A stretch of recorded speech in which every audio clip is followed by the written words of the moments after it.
উপজেলা নির্বাচনকে কেন্দ্র করে দুই গ্রুপের সংঘর্ষে নিহতের ঘটনায় উত্তাল গোপালগঞ্জ। সকাল থেকে ঢাকা খুলনা মহাসড়ক অবরোধ করে বিক্ষোভ করে গুলিতে নিহত ওসিকুলের স্বজন এবং পরাজিত প্রার্থী লিয়াকত আলী ভূঁইয়ার সমর্থকরা।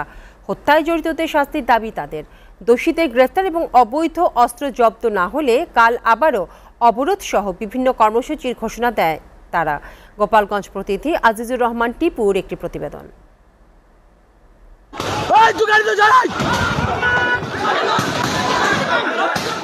মঙ্গলবার রাতে এভাবেই গোপালগঞ্জ সদর উপজেলার চন্দ্রদিঘিলয়ায় নির্বাচন পরবর্তী সহিংসতায় জড়িয়ে পড়ে বিজয়ী চেয়ারম্যান প্রার্থী কামরুজ্জামান ভূঁইয়া ও পরাজিত প্রার্থী বিএম লিয়াকত আলীর সমর্থকরা। এতে গুলিবিদ্ধ হয়ে বিএম লিয়াকত আলীর সমর্থক মোহাম্মদ ওশিকুর ভূঁইয়া নিহত এবং ৫ জন আহত হন। এ ঘটনার জেরে বুধবার দুপুরে নিহত মোহাম্মদ ওয়াশিকুর রহমান ভূঁইয়ার মরদেহ নিয়ে বিক্ষোভ করে বিক্ষুব্ধ জনতা। পরে প্রধানমন্ত্রীর ব্যক্তিগত সহকারী গাজী হাফিজুর রহমান লিকু ও বিজয়ী চেয়ারম্যান প্রার্থী কামরুজ্জামান ভূঁইয়া অপসারণ সহ দোষীদের গ্রেফতার ও শাস্তির দাবিতে গাছের গুঁড়ি ফেলে ও আগুন জ্বালিয়ে ঢাকা খুলনা মহাসড়ক অবরোধ করে বিক্ষোভ করে তারা। এতে মহাসড়ক দিয়ে বন্ধ হয়ে যায় যান চলাচল। অপ্রীতিকর ঘটনা এড়াতে ঘটনাস্থলে মোতায়েন করা হয় বিজেপি, পুলিশ সহ আইন শৃঙ্খলা রক্ষাকারী বাহিনী। এই নির্বাচন সুষ্ঠু হয়নি, যার কারণে আজ জনগণ ক্ষিপ্ত হয়ে মাঠে নেমেছে। এই সন্ত্রাসী হামলা যার মদতদাতা পৃষ্ঠপোষকতা ওই মাননীয় প্রধানমন্ত্রী শেখ হাসিনার পিএস গাজী হাফিজুর রহমান লিকুর নেতৃত্বে যে হত্যাকাণ্ড হয়েছে এর সুষ্ঠু তদন্ত ও বিচারের দাবিতে আজকে আমরা রাজপথে। আমরা সাধারণ মানুষ, আমরা এর বিচার চাই। অন্তত পক্ষে কিয়ামতের ময়দানে আল্লাহর কাছে জবাবদিহিতা না করা লাগে, এই কারণেই আমরা এখানে সবাই সাধারণ মানুষ আসছি।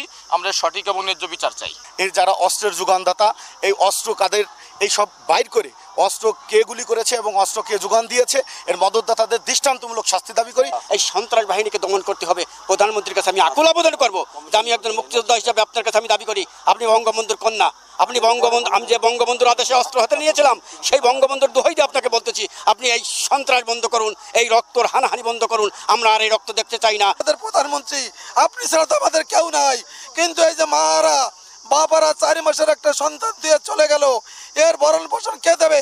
এ অন্যের বিচার কে দেবে? পরে জেলা প্রশাসক ও পুলিশ সুপার আশ্বাস দিলে বিক্ষুব্ধ জনতা 1 ঘন্টা পর অবরোধ তুলে নেয়। দোষীদের গ্রেফতার ও অবৈধ অস্ত্র জব্দ করা না হলে বৃহস্পতিবার অবরোধ সহ বিভিন্ন কর্মসূচির ঘোষণা করা হয়। আগামীকাল সকাল 11টার মধ্যে, আজকে দিনের মধ্যে যদি কোনো আসামি ধরা না হয় তাহলে আগামীকাল 11টার সময় চন্দ্রদিঘিলিয়া এই অবরোধ ঘোষণা করা হলো। এই ঘটনায় এখন পর্যন্ত মামলা না হলেও আসামিদের গ্রেফতার করতে অভিযান অব্যাহত রয়েছে বলে জানান পুলিশ সুপার। অবরোধ তুলে নেওয়ার জন্য আমরা এখানে যারা আছে লোক, মানে এই অবরোধকারী যারা, তাদের সাথে আমরা কথা বলেছি। ওনারা আমাদের আশ্বস্ত করেছেন, কথা দিয়েছেন যে ওনারা অবরোধ তুলে নিচ্ছেন। হ্যাঁ, আর এটা আসলে 3 ঘন্টা না, খুব অল্প সময়, 30 মিনিটের মতো এটা একটু অবরোধ আছে।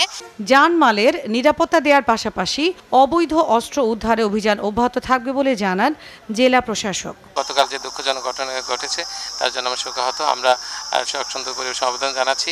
আপনারা জানাচ্ছেন, আমরা পুলিশের মধ্যে যেটা বলেছেন যে এটা ওনারা তদন্ত চালাচ্ছেন, যদি এখনো মামলা হয়নি কিন্তু ওনারা তদন্ত চালিয়ে ব্যবস্থা নিচ্ছেন। আর আমরা এই জেলার আইন শৃঙ্খলা পরিস্থিতি স্বাভাবিক রাখার জন্য, জানমাল রক্ষার জন্য আমরা আমাদের আজকে জানেন যে বিজিবি, র্যাব, ব্যাটালিয়ন, সব পুলিশের পাশাপাশি পুলিশ তো ছিল, তারা এই ঘটনায় থমথমে অবস্থা বিরাজ করায় আতঙ্কের মধ্যে রয়েছে চন্দ্রদিঘিলিয়াবাসী।